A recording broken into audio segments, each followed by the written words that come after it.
Assalamualaikum warahmatullahi wabarakatuh. Selamat datang para pencari makna, para pengembara batin yang selalu haus akan cahaya di balik tirai kehidupan. Di antara begitu banyak pengetahuan yang tersebar di dunia, ada satu ilmu yang tidak pernah diajarkan di bangku sekolah. Tidak tertulis jelas dalam buku-buku modern, namun selalu disebut dengan penuh hormat oleh para bijak sejak ribuan tahun lalu. Mereka menyebutnya ilmu yakin, sebuah kedalaman yang hanya dapat disentuh oleh hati yang terjaga. Ilmu ini bukan sekadar percaya, bukan sekadar merasa benar, dan bukan pula sekadar mewarisi keyakinan dari lingkungan. Ilmu yakin adalah satu-satunya pengetahuan yang membuat seseorang melihat dunia dengan mata yang berbeda, memahami hidup bukan dari permukaan tetapi dari pusatnya. Ia adalah cahaya yang membawa seseorang memahami bahwa setiap detak nafas, setiap langkah, setiap kejadian tidak pernah berdiri sendiri. Semuanya terhubung, semuanya bermakna, semuanya berada dalam genggaman Allah. Dan inilah yang membuat ilmu yakin begitu dianggap suci oleh para pendahulu kita. Karena begitu seseorang mencapainya, ketakutan memudar, kegelisahan luruh, dan hidup terasa berjalan dengan irama yang lebih dalam, seolah semesta sendiri mulai memberi petunjuk. Dalam perjalanan video ini, kita akan memasuki lorong-lorong lama dari ajaran para arif, menyibak rahasia mengapa ilmu yakin dahulu dijaga, disembunyikan, bahkan diuji sebelum diberikan. Kita akan menyelami bagaimana ia muncul dalam peradaban kuno, mengapa ia dipahami berbeda dari sekadar kepercayaan, dan bagaimana ilmu ini dapat mengubah cara kita melihat diri sendiri, dunia, dan langkah hidup kita. Namun, apa sebenarnya ilmu yakin itu? Dan mengapa ia dianggap sebagai kunci untuk memahami takdir, ketenangan, dan hakikat diri? Kita mulai perjalanan ini. Pelan, dalam, dan penuh kesadaran. Sebelum kita melangkah lebih jauh, aku ingin mengajak kamu yang sedang menonton untuk ikut hadir secara penuh dalam perjalanan ini. Tolong tuliskan di kolom komentar, video ini sampai ke kota mana? Entah Bandung, Makassar, Medan, atau mungkin dari luar negeri. Biarkan kita tahu sejauh apa pesan ini mengalir, sejauh apa pencarian ini menyentuh hati. Karena perjalanan ilmu yakin bukan perjalanan yang ditempuh seorang diri. Ia selalu tumbuh bersama kesadaran kolektif para pencari kebenaran. Sejak ribuan tahun yang lalu, konsep yakin bukanlah istilah kecil dalam khazanah kebijaksanaan kuno. Dalam manuskrip-manuskrip tua, para guru besar menyebutnya sebagai inti dari segala ilmu, sebuah cahaya yang membuat seseorang melihat bukan hanya dengan mata tetapi dengan jiwa. Bangsa-bangsa kuno di Timur Tengah mengenal ilmu yakin sebagai pengetahuan yang lahir dari pengalaman langsung, bukan dari teori. Para bijak Persia menyebutnya Nur al-Qalb, cahaya hati yang tidak bisa dipalsukan. Sementara tradisi Mesir kuno menuliskannya dalam simbol-simbol misterius, menggambarkannya sebagai mata yang melihat kebenaran di balik tabir dunia fisik. Ilmu yakin juga dikenal luas dalam tradisi para sufi. Mereka membagi perjalanan yakin ke dalam 3 tingkatan. Ilmul yakin, pengetahuan tentang kebenaran. Ainul yakin, melihat kebenaran itu dengan mata batin. Hak al-yakin, menyatu dengan kebenaran itu sehingga tidak mungkin lagi ragu. Para sufi menyebut, orang yang telah merasakan yakin tidak lagi membutuhkan bukti. Karena keyakinannya lahir bukan dari kata-kata tetapi dari penyaksian batin yang mendalam. Hubungan yang tidak terputus dengan Allah. Sementara dalam tradisi Nusantara, para empu dan wali pernah menyebut ilmu ini sebagai titen. Kemampuan membaca tanda-tanda semesta, merasakan arah hidup bahkan sebelum kejadian itu benar-benar tampak. Mereka percaya bahwa yakin adalah jembatan yang menghubungkan manusia dengan ketentuannya. sebuah benang halus yang menuntun langkah seseorang agar tidak tersesat dalam keacakan dunia. Mengapa ilmu ini begitu dijaga? Karena dalam sejarahnya, ilmu yakin adalah ilmu yang bisa mengubah seseorang secara drastis. Orang yang benar-benar memiliki yakin akan tampak berbeda. Tenang saat badai, jelas saat orang lain bingung, kuat saat orang lain rapuh. Banyak peradaban kuno meyakini bahwa manusia yang memiliki yakin sempurna bisa memahami arah takdir, membedakan bisikan ego dan bisikan kebenaran, bahkan memengaruhi aliran hidupnya sendiri. Namun, ironisnya, di zaman modern yang serba cepat, serba dangkal, dan serba insting, ilmu yakin mulai dianggap tidak penting. Keyakinan berubah menjadi slogan, bukan perjalanan. Ia direduksi menjadi kata-kata, bukan pengalaman. Padahal para leluhur selalu berkata, kebenaran hanya datang kepada hati yang siap menerimanya. Di bagian ini kita telah memasuki akar sejarah ilmu yakin, melihat bagaimana ia tumbuh dalam budaya kuno, bagaimana ia dijaga oleh para arif, dan mengapa ilmu ini dulu dianggap sebagai mahkota dari segala pengetahuan batin. Namun, apa sebenarnya inti dari ilmu yakin itu sendiri, dan bagaimana ia bekerja di dalam diri manusia? Untuk memahami ilmu yakin, kita harus mulai dari sebuah prinsip sederhana namun sangat dalam. Manusia melihat dunia bukan apa adanya, tetapi sesuai tingkat keyakinannya. Dua orang bisa melihat kejadian yang sama, misalnya badai, kegagalan, kehilangan, namun merasakannya secara sangat berbeda. Yang satu panik, kehilangan arah. Yang satu tetap tenang, seolah mengetahui bahwa di balik semua itu ada kehendak Allah yang mengatur tiap detail tanpa pernah salah. Pertanyaannya, mengapa bisa begitu?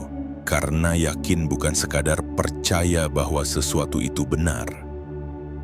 Yakin adalah kesadaran yang meresap ke dalam urat nadi, membuat seseorang hidup dengan pandangan batin, bukan hanya mata lahir.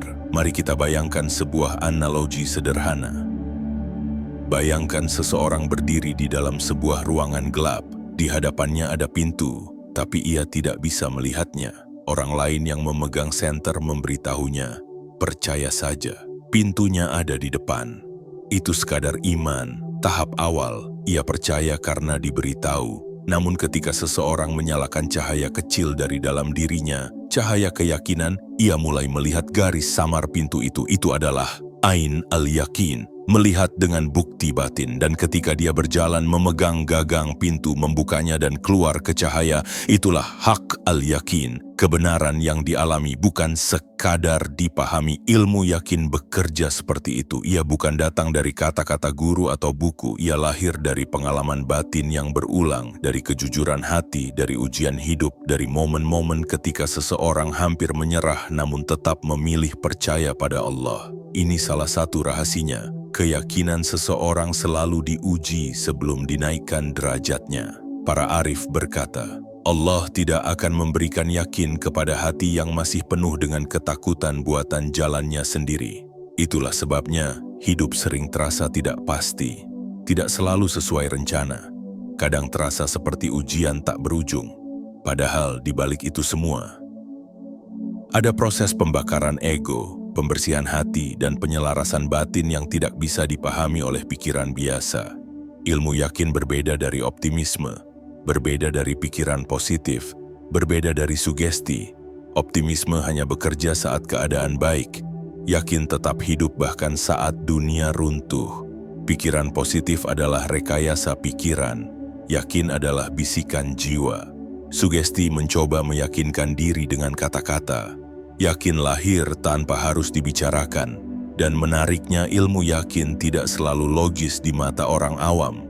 Orang yang memiliki yakin sering terlihat aneh, terlalu tenang, atau terlalu berani. Padahal sebenarnya mereka melihat apa yang orang lain tidak lihat. Tangan Allah yang bekerja dalam diam. Para sufi menggambarkannya begini. Orang yang memiliki yakin berjalan di antara dua dunia, dunia tampak dan dunia makna. Mereka merasa tenang saat banyak orang gelisah. Mereka melihat jalan keluar saat orang lain menyerah. Mereka mengerti bahwa apa yang jatuh tidak pernah jatuh tanpa izinnya, dan apa yang datang tidak pernah datang dengan sia-sia. Dan yang paling penting, ilmu yakin membuat seseorang tidak menggantungkan hidup pada manusia, tetapi hanya pada Allah. Ketika itu terjadi, hatinya menjadi ringan, beban mental luruh, ketergantungan hancur. Ia menjadi kuat bukan karena dirinya, tetapi karena bersandar pada Yang Maha Menguatkan. Namun satu pertanyaan besar muncul. Jika ilmu yakin begitu tinggi nilainya, bagaimana cara memperolehnya? Apakah setiap orang bisa mencapainya? Dan apa syarat-syarat batin yang harus dipenuhi sebelum ilmu yakin memasuki hati seseorang? Untuk memahami ilmu yakin pada tingkat yang lebih dalam, kita harus melihat bagaimana para arif membedakan antara pengetahuan yang dipinjam, pengetahuan yang dipahami, dan pengetahuan yang dialami. Kebanyakan manusia hidup hanya dengan pengetahuan yang dipinjam. Informasi yang datang dari orang lain, dari lingkungan, dari tradisi. Pengetahuan seperti ini mudah goyah, mudah berubah, dan mudah hilang ketika diuji. Sedangkan ilmu yakin hanya lahir dari pengetahuan yang dialami, bukan yang diwarisi. Para guru tua sering mengatakan, tidak ada seorang pun yang dapat meyakinkanmu tentang Allah, kecuali Allah sendiri. Kalimat ini terlihat sederhana, tetapi maknanya menggetarkan. Keyakinan sejati bukanlah hasil argumen, tetapi hasil perjalanan batin. Inilah salah satu sebab mengapa ilmu yakin sering disalahpahami. Banyak yang mengira yakin itu soal menolak keraguan, padahal bukan. Yakin justru melampaui keraguan, bukan melawannya. Keraguan hanya menjadi masalah bagi mereka yang belum mengenal sumber keyakinan itu sendiri. Untuk memahami ini, para arif menggunakan sebuah paradoks yang terkenal. Yakin hanya datang kepada orang yang pernah ragu. Kenapa? Karena keraguan adalah pintu awal pencarian. Tanpa keraguan tidak ada yang bertanya. Tanpa bertanya tidak ada yang mencari, dan tanpa mencari tidak ada yang menemukan. Namun begini rahasianya. Keraguan itu harus diarahkan, bukan ditinggikan. Ia harus menjadi bahan bakar perjalanan, bukan tembok yang menghentikan langkah.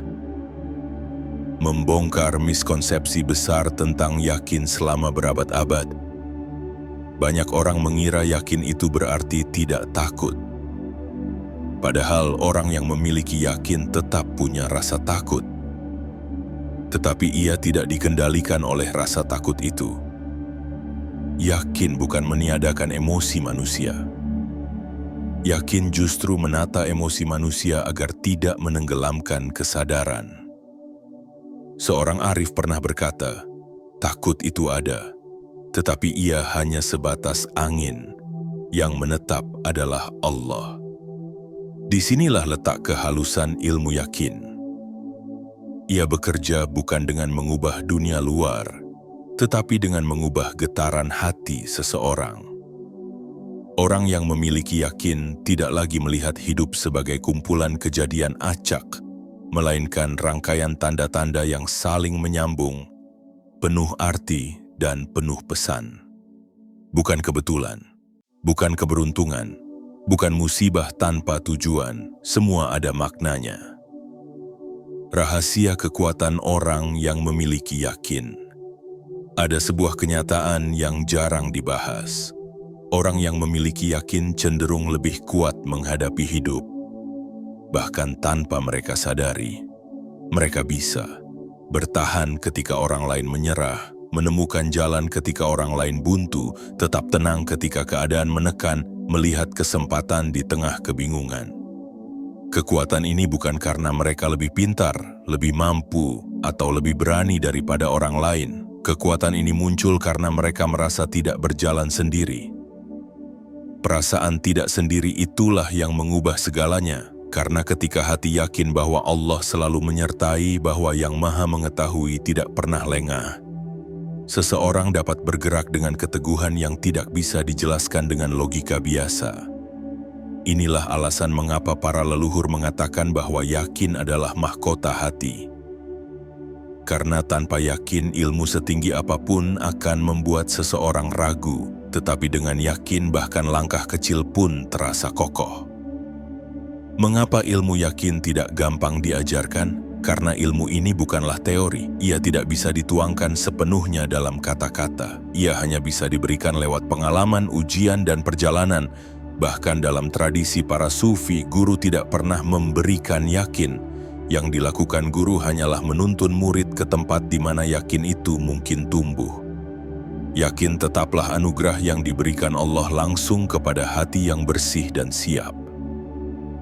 Inilah sebabnya banyak orang mencari yakin di luar diri, padahal ia tumbuh justru di dalam diri, di titik paling sunyi dalam jiwa seseorang. Di bagian selanjutnya, kita akan menguraikan cara-cara praktis untuk menumbuhkan yakin. Apa yang harus dilakukan, apa yang harus dibersihkan, apa yang harus ditinggalkan, dan apa yang harus dilatih agar cahaya yakin bisa tumbuh perlahan dalam hati.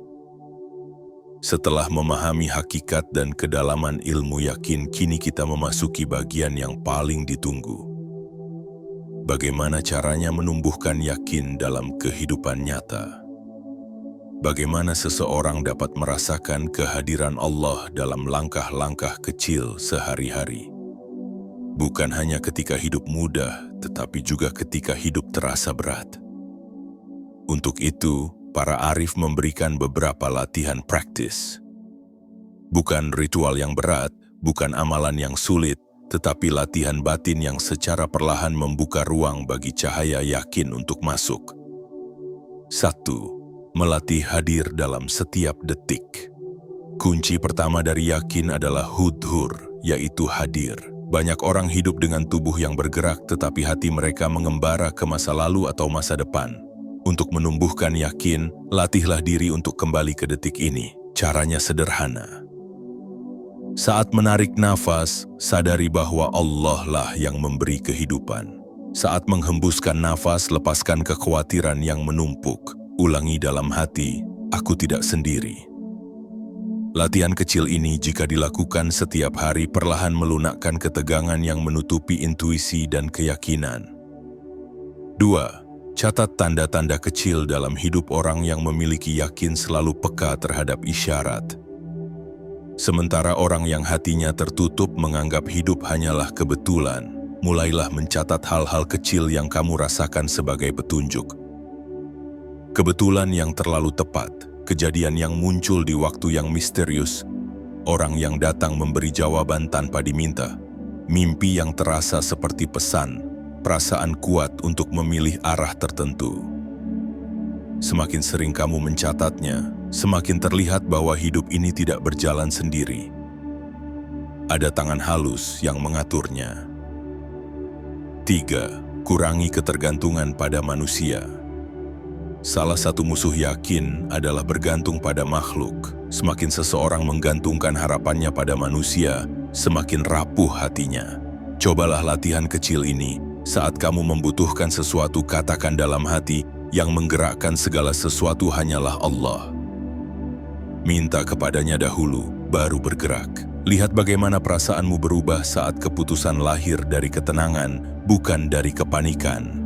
4. Terima ujian kecil sebagai penguat jiwa. Yakin tidak tumbuh di tanah yang lembek. Ia tumbuh di tanah keras ujian. Namun tidak semua ujian harus besar. Kadang Allah memberi latihan lewat hal-hal kecil. Rencana tertunda, orang yang mengecewakan, kehilangan uang sedikit, hari yang tidak berjalan seperti harapan. Cobalah untuk melihat setiap gangguan kecil sebagai latihan batin untuk merapikan sabar dan meneguhkan yakin. Ketika kamu mampu menerima ujian kecil tanpa goyah, barulah hatimu siap menerima pemahaman yang lebih dalam. 5. Latihan tepat di saat ini. Latihan ini diajarkan oleh para sufi. Setiap kali hati gelisah, tanyakan pada diri sendiri, Apa yang Allah ingin aku lihat dari kejadian ini?